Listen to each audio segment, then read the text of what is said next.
looking forward to this episode of On Garden Design and our Productive Gardens conversation. Well, why are we going to talk about productive gardens today? Well, primarily because mine's not productive at the moment. As we were just discussing, the possums seem to have they're being productive in that they keep eating all my veg, and particularly my rhubarb leaves. What is that about? Because I've just got stalks left. You know, rhubarb leaves are meant to be poisonous. They are. But the possums don't seem to be dying. No. And my chickens eat them too. The possums that's what they seem to be living on at the moment. As soon as a little shred of green emerges, it's gone. You know, and I'm wondering, is it rats? Yeah, it could be something like that as well. There has been a bit of a plague. Anyway, so why are we talking about productive gardens? Right. Now, and we're talking about designing productive gardens. We are. Otherwise, we'd be talking about just produce. Yes. But I think productive gardens have become quite a style choice for people. And it's probably this resurgence due to people's desire for eating organically, having a sustainable lifestyle. Yes. Lowering your footprint on the earth, that kind of good stuff. Yeah, and I'd add into that cosy lives at the moment. You know, if you can actually supplement your food from your garden as opposed to buying everything. What's cosy lives? Cost of living. Oh, is that what it means? Cosy lives. Haven't you heard that? You're just not hitting with it like I am. Right. Okay. Yep. Cosy lives. Yeah, you're right. If you just things like if you don't have to go and buy a whole bunch of something, if you just need a little bit of it, then that's really cost effective. Especially the herbs. Yeah. Really, really useful. And the other thing I was just thinking about what I get out of my productive patch, which is not very big, but some satisfaction and exercise as well. You know, that's a good point. It is, isn't it? It's about a yield. And it's not just a physical yield. There's a kind of mental therapy yield that comes from that as well. That's right. It feels really good. In fact, it's almost become a privilege to be able to eat from your own garden. I think so. Sort of moral high ground privilege.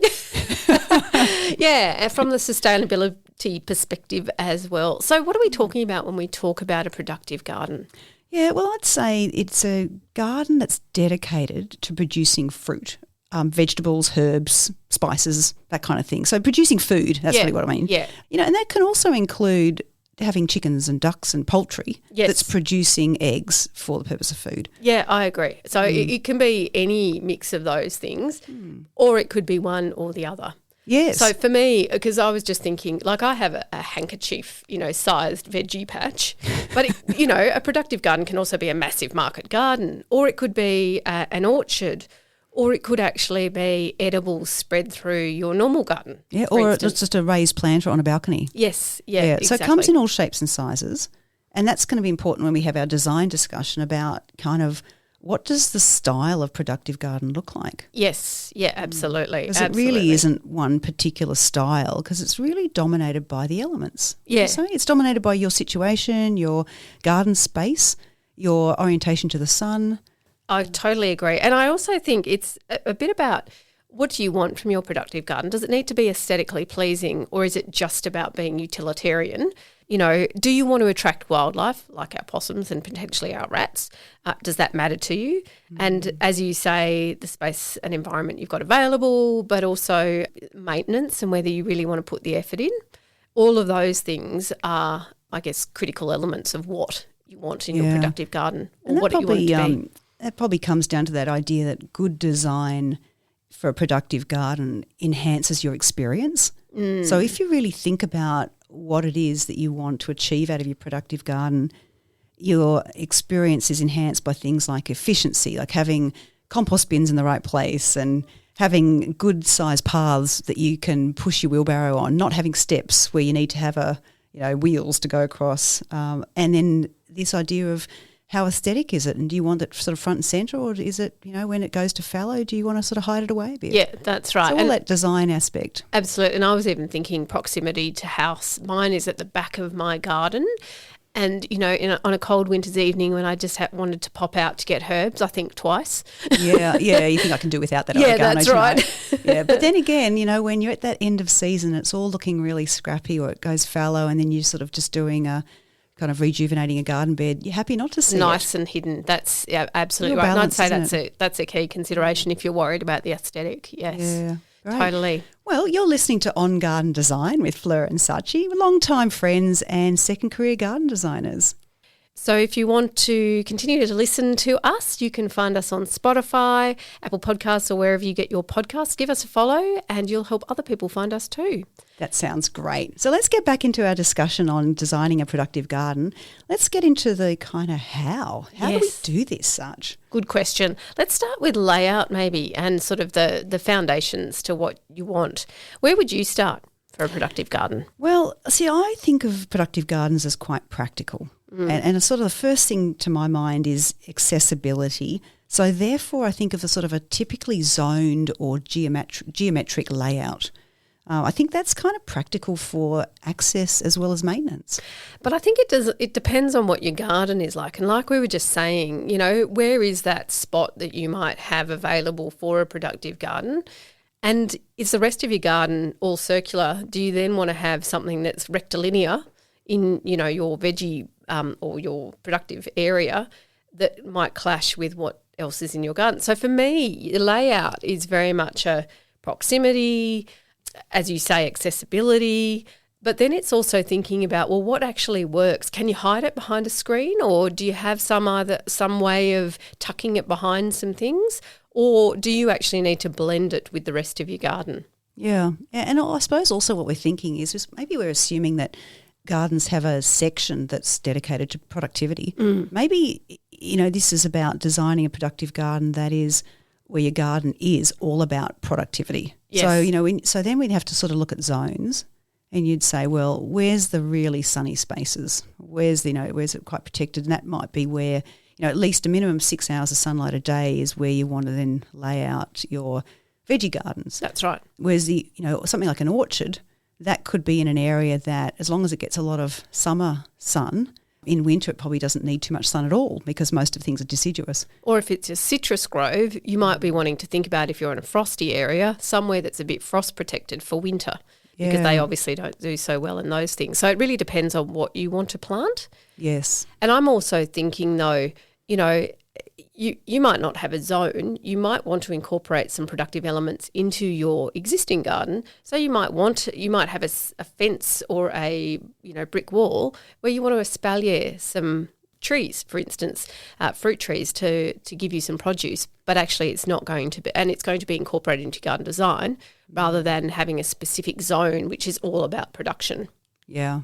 So actually, it's a good idea. If you're going to have, like we talk about normal garden design where you sort of want to create rooms as such, and if you want to do that in a productive garden, then you use elements that are productive to create those walls. Yes. So that might be, a row of, the columnar ballerina apple trees or your apple stepover. Yeah, that's right, the apple turnovers, yes. Instead of having little box hedges, you have productive little hedges or feijoa hedges or those kind of things that create the boundaries and divides, but it's still delivering produce.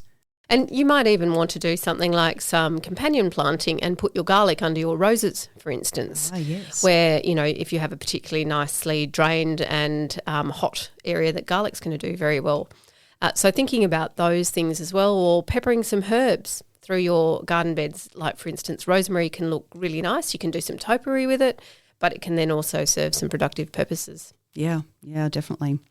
Okay, so when we're talking about our layout, sort of go back to the idea of you could have ordered layout. Yes. And I think you can also have a really disordered layout. and I think it comes down to personal preference, because my natural inclination is, people think of productive gardens as messy spaces. But you come to my garden; it's very neat. Mine's the same. Yeah, I'm not good at messy. I'm not spaces. good at messy either. Yeah. And I have very specific areas. Netted orchard that's espaliered, and I have the chickens, and they belong in their zone because I don't want them scratching all over and pooping on my lawn and scratching over the other garden beds. And so there's dedicated spaces for things, and that works for me. However, it might not be the most clever horticultural method of doing a productive garden. That's right. And I think also, some people are much more comfortable with allowing things to self-seed and then having – you had a great example of a pumpkin that came up in one of your front beds, which you then, tended. But I think for some people who might have more of a cottage garden, allowing things to, sort of come up where they will outside of a bed and then produce something might actually be a nice way to go. So thinking a bit about the style, because what we're really talking about is almost taking the formal into your veggie garden. And actually you could also very much take a cottage style into your veggie garden where it's a lot less rows and it's more, I'm just going to sprinkle some seed and see what comes up. Yeah, yeah. And do it that way rather than being really ordered. And some people are great with that. For me, I find I lose track of what's there. And I don't know what Especially when they're little. Yes, and I can't remember what I've put where. And yes. And then I think things get out-competed. Yes. And so you got to be a really hands-on fiddler gardener, I think, to remember or to see and to really observe what you've put if it's in a big mess. Or very relaxed about what comes up and having a lot of spinach. Yes.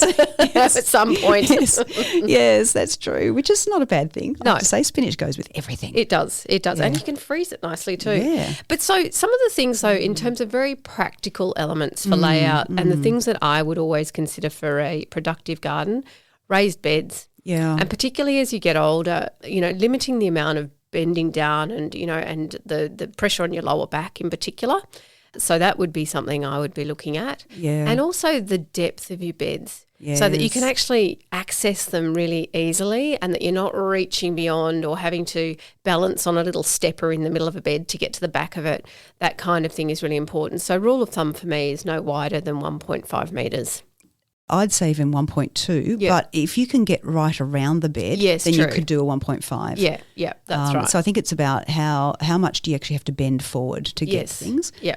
Actually, let's also talk about raised beds for a moment because there's so many different ways you can do raised beds. Oh, there are.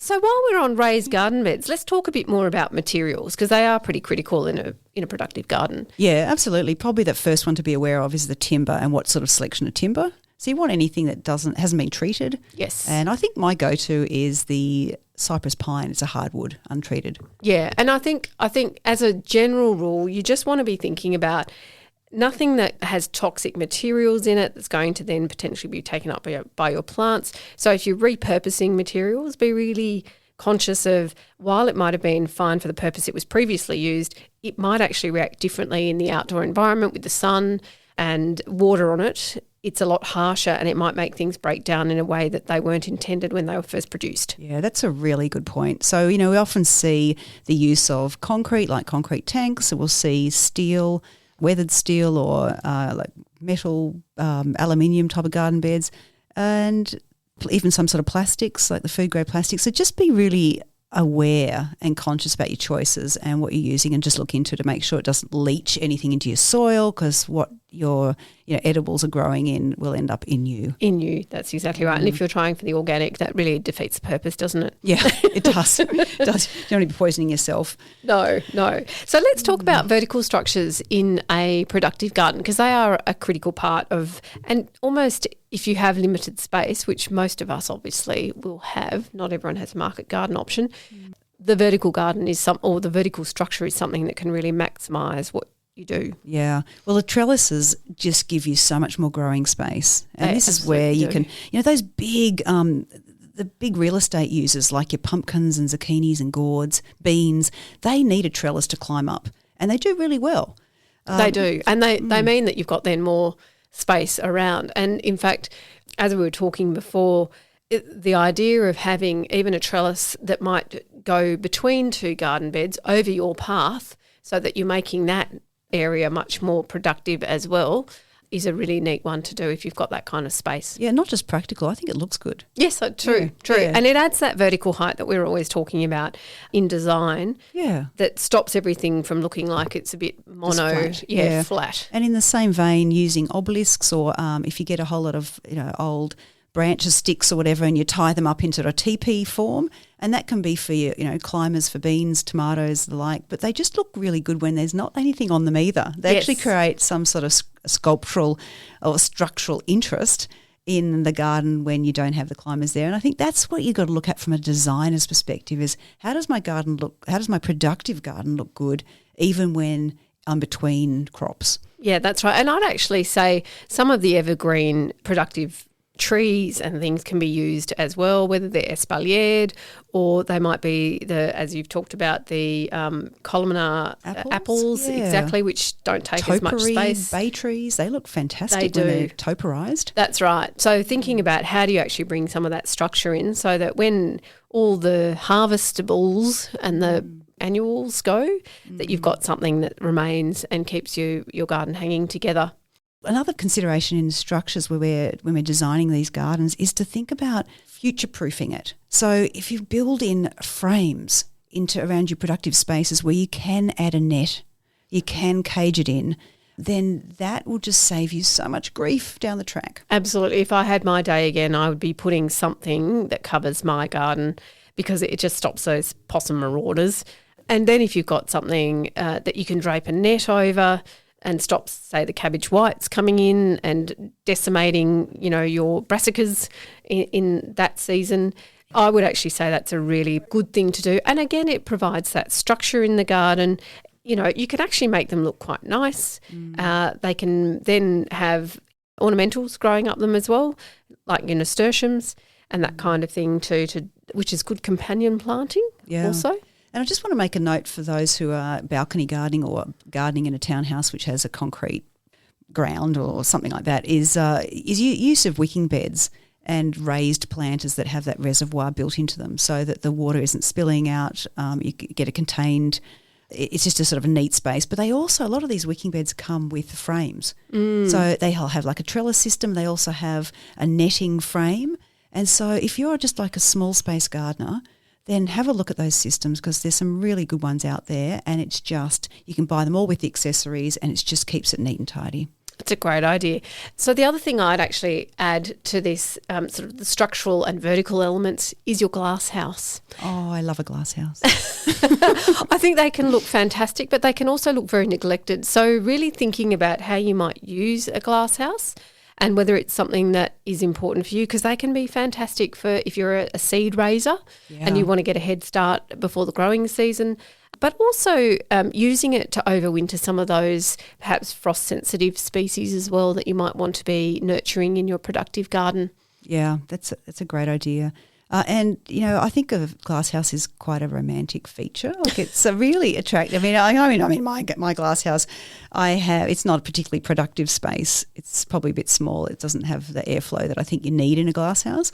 But it's very beautiful to be in, and it has a chandelier. And I was about to say they can often evoke quite a cottagey or formal feel depending how they're included in your garden as well. And one of the best things about the glasshouse is it has its own little cabinet with tools and potting mixes and things like that that are specifically useful for right next to the veggie garden. So it's that accessibility to handy things. And I'd say your shed could also be the thing that you might want and could provide some of that vertical interest too if it's a more attractive shed. And thinking about actually what do you need there, you might have your potting bench as a key element, and I'd really encourage the thinking about actually where do you have some surfaces so that you can do some of those fiddly jobs and you're not sort of down crouched on the ground or on the lawn floor. That's right, because it needs to be a messy space. You do need to have a space where you can spill soils and you can not worry about the ground, and so or cleaning up to the nth degree. You give yourself permission to have a little bit of a messy space in your garden. Yeah, that's right. And I think the other thing that we should be thinking about, and this almost goes to the vertical element too, is the use of containers in a productive garden, and they can be really useful for stopping the spread of some of those things that just go rampant. I'm thinking about Jerusalem artichokes or mint, where you want to contain them, or some of the berries, even asparagus. Yeah.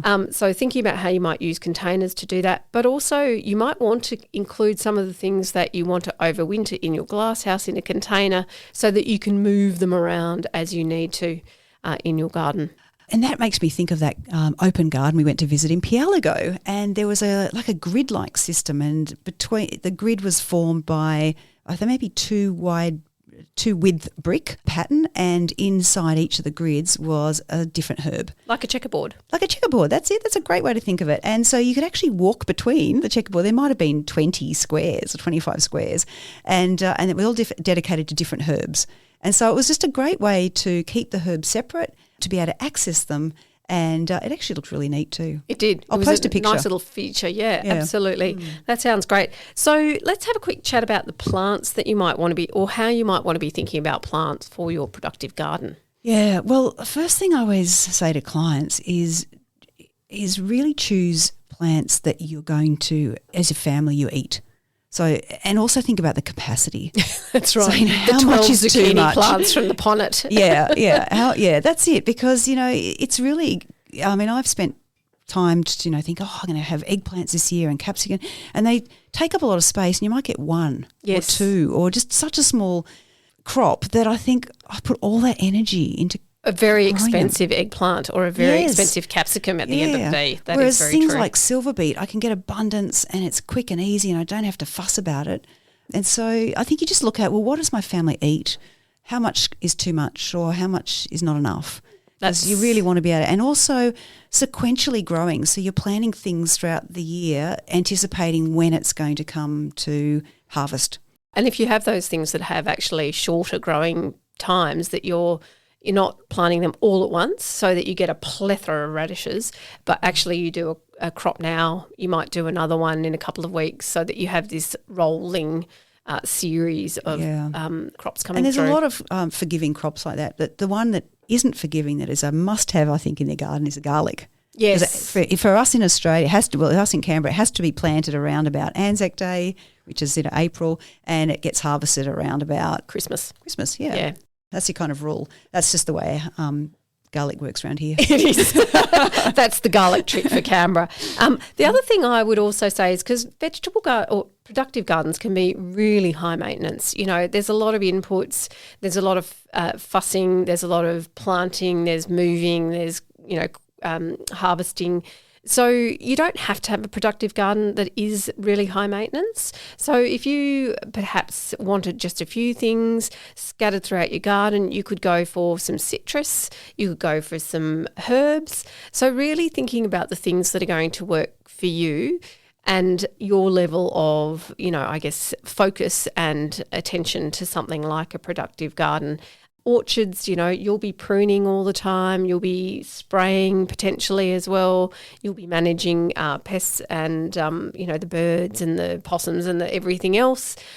And whereas some of the citrus, for instance, are relatively low effort and you might just need to prune them once a year and give them a bit of food. Yeah. So really thinking about what's going to work for you in terms of that level of input. Yeah, so what's your capacity for outputs as well there? That's right. But actually we're talking about resource and, outputs. So one of those is water. We haven't talked about water. It's a bit critical for plants. I know. Well, particularly vegetables. They're very, very water thirsty. They are. So very water intensive. And so let's not lie about this at all, that productive gardens are probably your highest maintenance. They are. Well, depending what kind of productive garden it is. Well, that's true.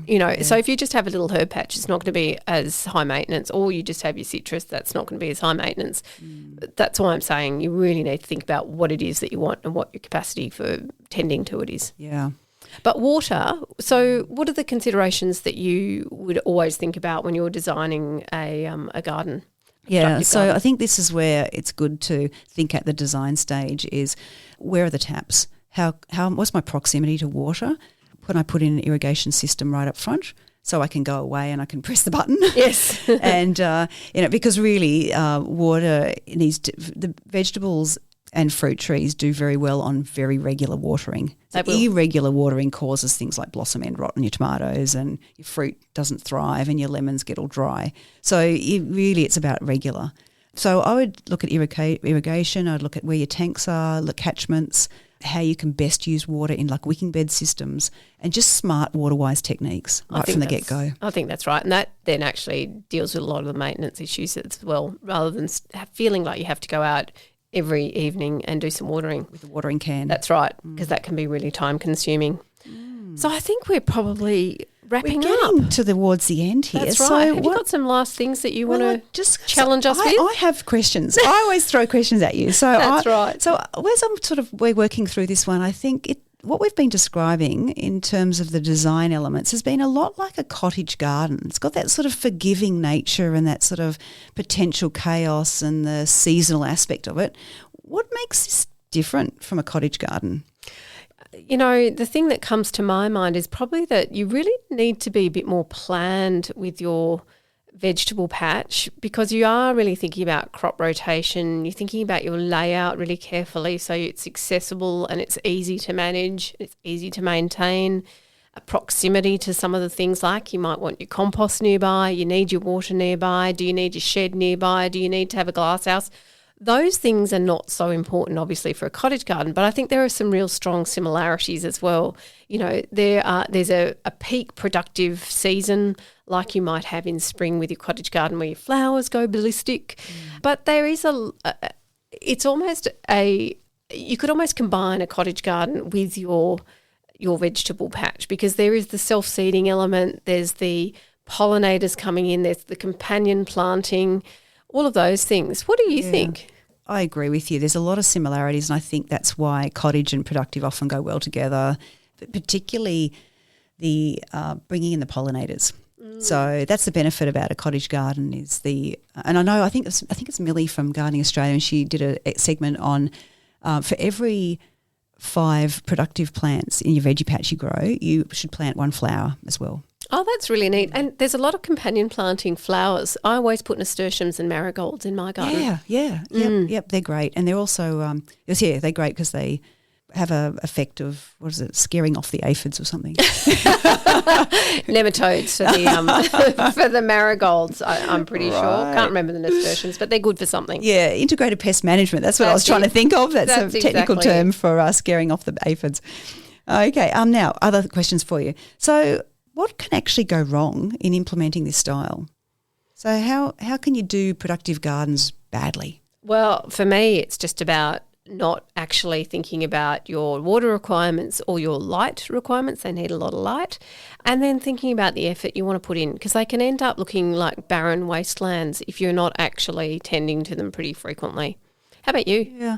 I'd say it's if you can design this from the beginning, really think about your access and also your capacity. Because if you're just not really, if you're kidding yourself, if you're really not a productive gardener, then think about if you do a good design, you can always say, if I'm having a bad year and I'm just not going to have the time to spend in my garden, then what can I put in place in those garden beds?